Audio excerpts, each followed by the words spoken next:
Hello, everyone. This is Kim Ward coming to you with another fantastic episode of what I call Life by Design. And that's because I am living, breathing proof. And so are most of my clients and friends, like the one who is with me here, a good friend of mine, Lori Lyons, that you can really design your life and start to make it work for you instead of having it dictated to you. How are you, Lori? I am awesome. How about you? I'm so good. I appreciate you just, having some time to spend with us today. And I wanted to have you on because you are the owner of a business called Igniting Your Business. Correct. And so tell me a little bit about what it is that you do, because I could tell our crew and our audience here, but I won't do it any justice. Sure. We work primarily with small businesses that are small business service-based business. So usually around 3 to 5 employees, could be a little bit less, could be a little bit more, and help them with their marketing, primarily starting with their websites. And then we take it out from there because the website is the base of your marketing plan, or should be. And then we bring in different aspects to help your business grow with other parts of marketing. That's fantastic. I am a small business. It's just me, and I have 2 virtual assistants. But, for the business owner, I know firsthand, and I know you do, especially with all the clients you work with, what's the word I'm looking for? Kind of overwhelming marketing can feel. Oh, yeah. And holy crap, the anxiety of how do I build this? What do I say? How do I attract the people who, I can solve their pain and their problems? It's a lot. It is. I call it frazzled, confused, and frustrated. Frazzled, confused, and frustrated. That sums it up right there. Yes, because there's so many different moving pieces and so many different parts. Where do you begin? And especially for a lot of your audience that, I said your website is the base of your marketing, but a lot of your audience may not have control over their website. They do have a website, but it's related to their company, or they may not control what goes on it. In this particular case, there's a lot of moving pieces to marketing that you can control. And that can be confusing and overwhelming because you don't know where to start. That's very true. And I have a couple of fantastic friends right now who are watching. They have small businesses. And I know for the individuals who are watching, a couple of them are in multi-level marketing companies, and they're in the network marketing industry. But then they have their own business. And we depend a lot on Facebook these days, right? Absolutely. To do our marketing and kind of act as our website. What's wrong with that? I mean... And if you look at the big picture, there's really nothing wrong with that. When you start going down into the smaller picture, if you're depending only on Facebook, you don't own it, you don't control it, they can change it at a whim. So what I tell all of my clients, whether you own or control your own marketing within your business, or whether you don't, make sure you have something that's yours. For example, if you're using a lot of Facebook and a lot of Instagram, which a lot of people are, and they're having success with it, but what you need to do is drive people back to something you own, which can either be an email list. Have something that, I noticed that you recently started a new business. So what would be great for you is sending out something that says, I can give you the 5 best tips for self-care. And here's my greatest tips for self-care, and you give a little explanation, and they put their email in, and they download the list. So that is a great way to gather information that you own. Facebook doesn't control or own that email address, you do. And you can put it something simple as MailChimp or MailerLite. Those are both really great platforms to get started. And then you can continue to talk with your clients on Facebook or Instagram or whatever social media you have. But you also have a way, so that they change the algorithms at any point, that you can still control and get to your list. Case in point is, and it's telling on myself a lot because I was just too busy to worry about my list. And 4 months ago when the world shut down, I was like, dang, I really wish I had a better list so that I could talk to people and say, we're still in business and here's what you can do. And so that's been my goal, is to start really paying attention to my list, because I control that. There are so many golden nuggets in what you just said. I personally have some pretty, what we call influencers in the industry that I'm close with. And whatever the circumstance, maybe you have success and you develop haters, as we call them, and they want to kind of report your post and not play so nice. Or like you said, Facebook does change the algorithm. So if you're kind of moving too quickly, or if you're upsetting Facebook, you get thrown in what we call Facebook jail.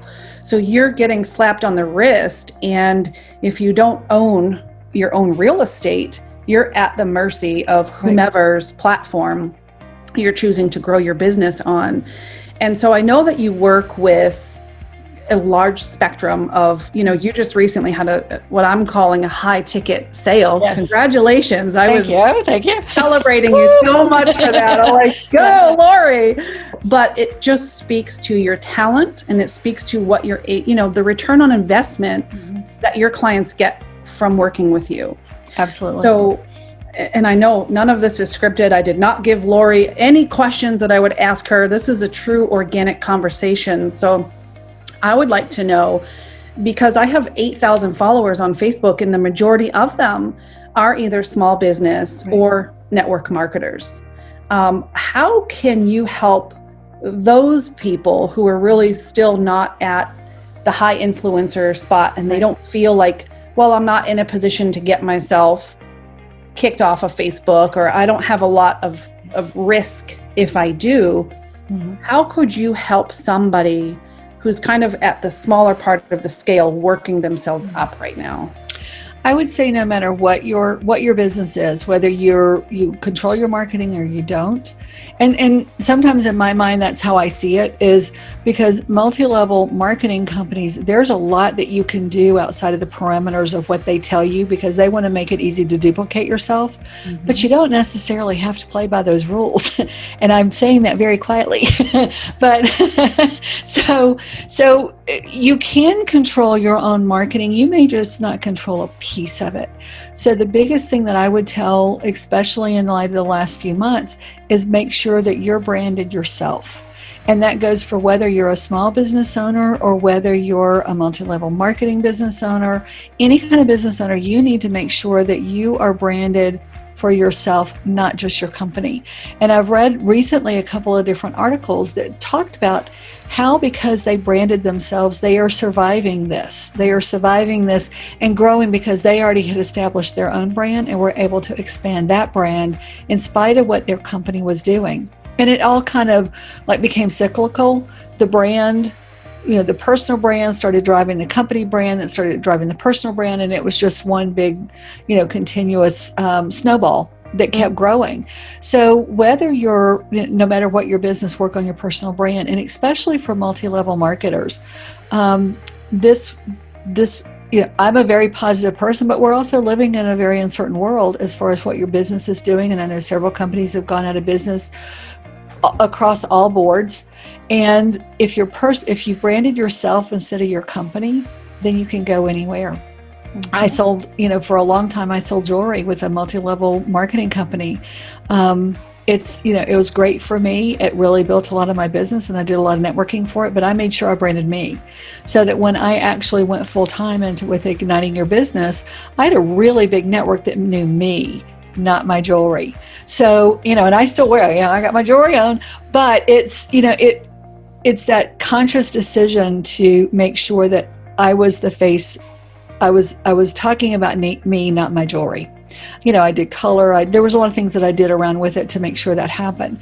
So whether you sell skincare or whether you sell, cookware or whatever, you can be the home chef if you sell cookware. You can be the source people go to. And I've got a good friend who does just that. I use her all the time as an example because she does it so well.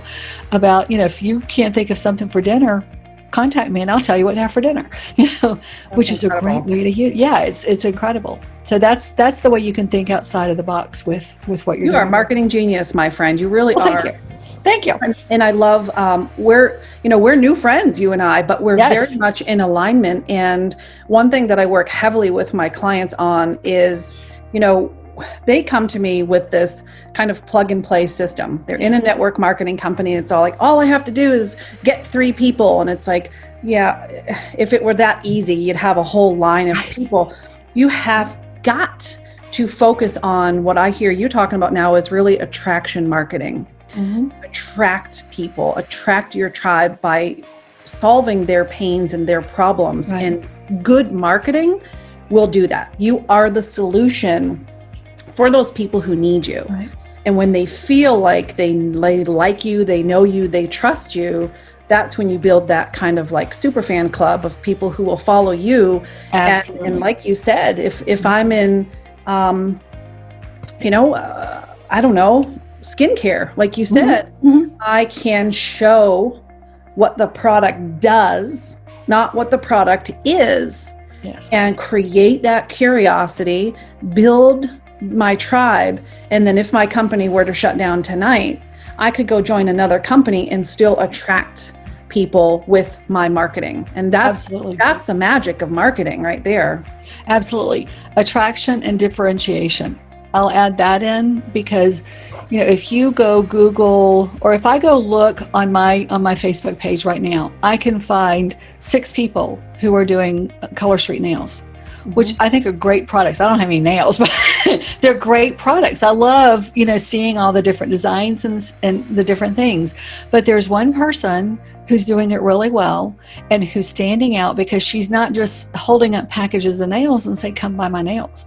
She is showing you how to use it. She's putting them on Facebook Lives. She's taking them off on Facebook Lives. She's, she's talking about not just how you can coordinate your nails with your clothing and how easy it is. So that's a differentiation. My friend that does Pamper Chef, she differentiates herself by being your source for recipes. And I'm going to teach you how to cook healthy using our products. When I did my jewelry, my differentiation was when I would go to networking things, I'd pass out my jewelry among I'd bring a certain set and I'd pass out my jewelry among the people that were there. And I would have them stand up and coordinate with their outfit. And I'd bring something really weird. And I'd always find something weird. So, that was kind of my thing is, and hostess would call and say, oh, good, you're coming. This is what I'm wearing. Or I'd get them to take pictures of what I was wearing so that I could put the right, especially for networking events when I was networking my thing. So that was my differentiator. And because I've always been good at color and design, it was kind of easy. So, how can you differentiate yourself from all the other Mary Kay people or all the other people that are out there? Because there's some really good products. So you have to be really good at differentiate yourself. It's funny that you said that because Saturday is our trash day around here. So my husband goes to the dump every Saturday. And I looked out this past Saturday and I said, how do you know that we love network marketing? Every box that is broken down is a different network marketing company. We love the products. And so I am so glad that you kind of brought up the differentiating part, because when we are almost robotic, we're plugging in the system and we're showing the graphics that the company made and we're doing the things that the company is telling us, you're not standing out. And it almost is like you're just kind of a walking billboard for the company. So if you're like, I don't know where to start, I don't know what to do, it's not your fault. You don't know what you don't know. Right. And that's why people like you exist, where you have your business and it's called Igniting Your Business. So that speaks for itself. And you can go to Lori and say, here's where I'm at in my journey. How can you help me, right? How can you help me market myself and be a person of every one of your friends that you just described? All of them had one common denominator, and that was value. Absolutely. I would never think to have nails and, take them off, put them on. Here's the color you're wearing. Here's what you can match. Like that becomes a subject matter expert. Yes. And when people are thinking about anything to do with nails, they're going to think of her. Right. as a life coach, a lot of things that I have come up with my clients is fear or authenticity. They're afraid to be themselves.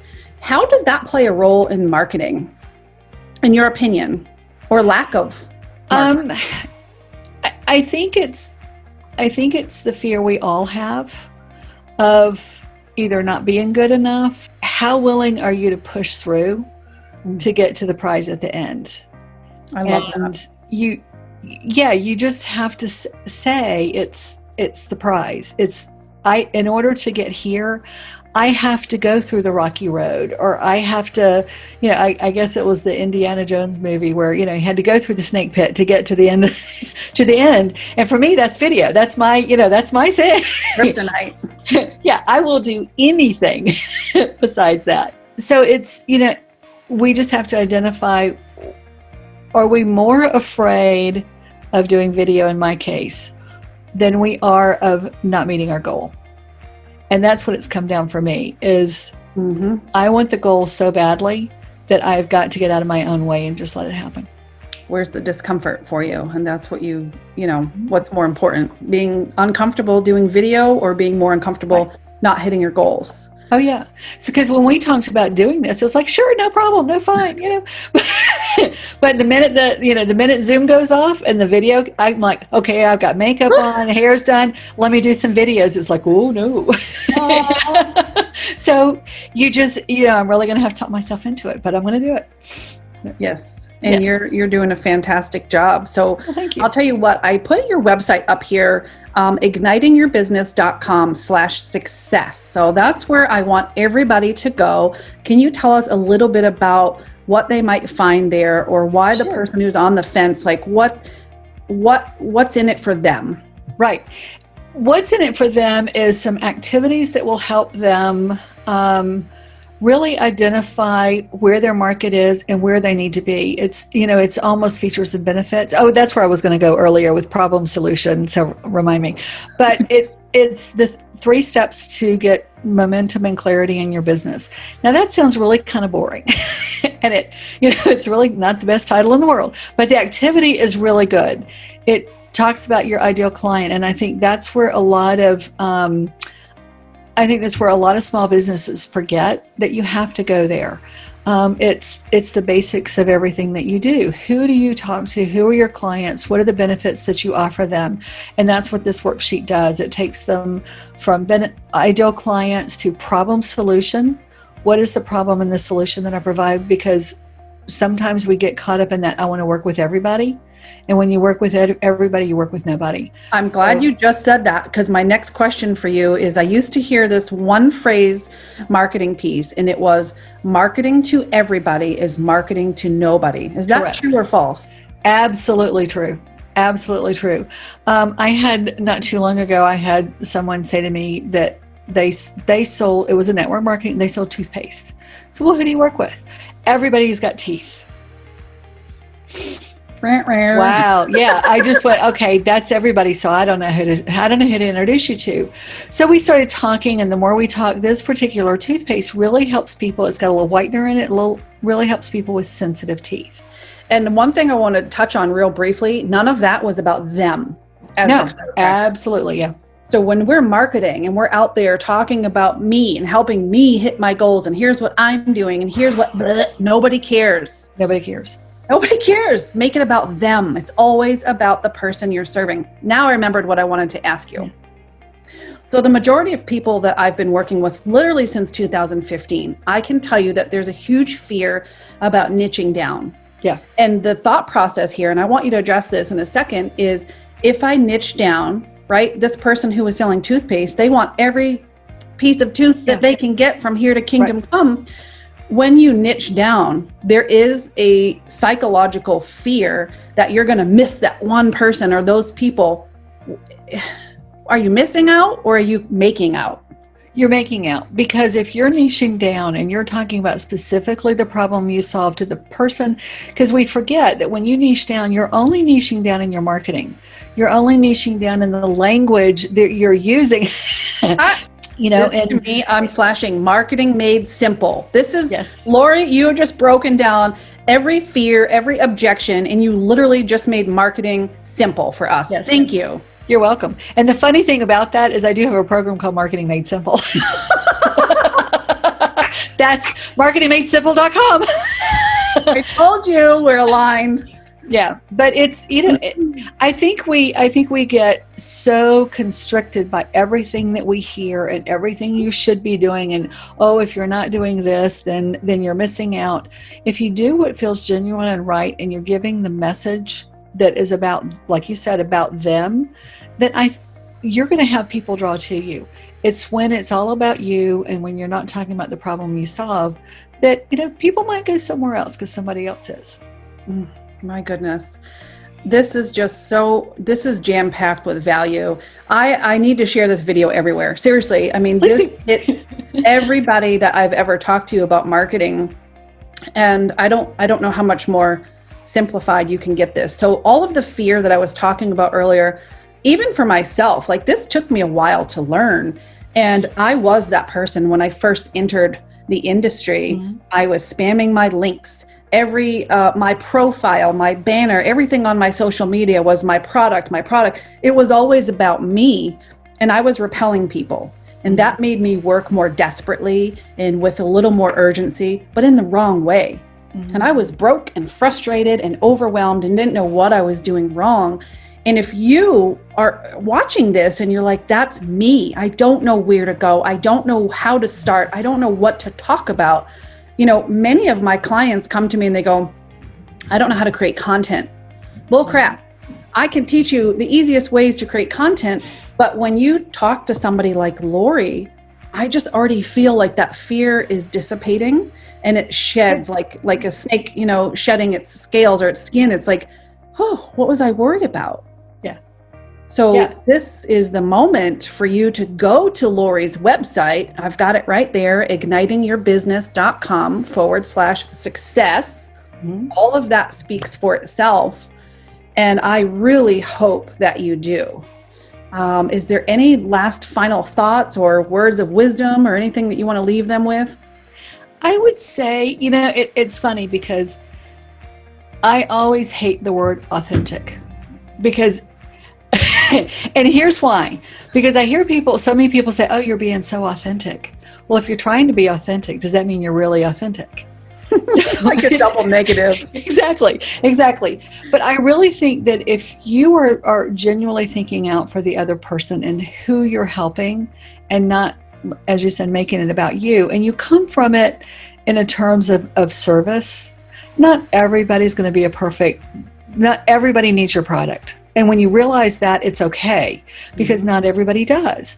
But if you can help someone and come to it from a feeling of service, offer genuine help with what you do, and if it's not right, don't be afraid to say, you know what, this is not the right product for you, but I know somebody who has the right product. That's going to make you both feel really good. And you may not make the sale at that particular time, but you will, because they'll remember you and they'll come back and they'll send somebody else your way, because you're genuine and you're real and you're you. And I think that's the whole secret of marketing. I'm so glad that you said that last bit, because right when I told you I was like a minute late getting on with you, it's because I was actually on the phone with a client, and I said to her, we tend to kind of prospect or communicate with people with the intention that is the person we want to sell or offer the thing to. We forget to speak human, and we forget that we're just building and nourishing relationships. And you might not be the person who needs my thing, but people remember how you made them feel. Right. And if I made you feel great and you're like, wow, she was genuine, and I like her, I know her, I trust her, and you can build rapport very, very quickly with people. Even though they're not the person who needs your thing, they remember how you made them feel. So when they meet the person who needs your thing, they're going to refer you more times than not. That's what people tend to forget. So that was just magic right there. Yeah, and they may not need your thing today, but they might need your thing next week or in a year from now or 2 years from now. So, just keep being yourself, keep talking benefits and don't talk about you. And eventually if you hit on that one thing that you said, that 428th email, they'll know that that's for them. Oh man, I think you gave everybody hope today. Good. Good. Thank you. I love marketing. It's fascinating to me. I'm not the guru, you are. So thank you so much for your time and sharing your knowledge. Seriously. Oh, you're very welcome. I had a great time. Me too. It's not video. Go get those videos done, Lori. So one more time, you guys, ignitingyourbusiness.com/success. This is the lady who can help propel you to where you need to be here, and anywhere else. So go grow your business, and thank you so much for being here. You're so welcome. Anytime, I'll be happy to come back. We're going to have you back. Thank you. Bye. Enjoy your day. Bye. You too.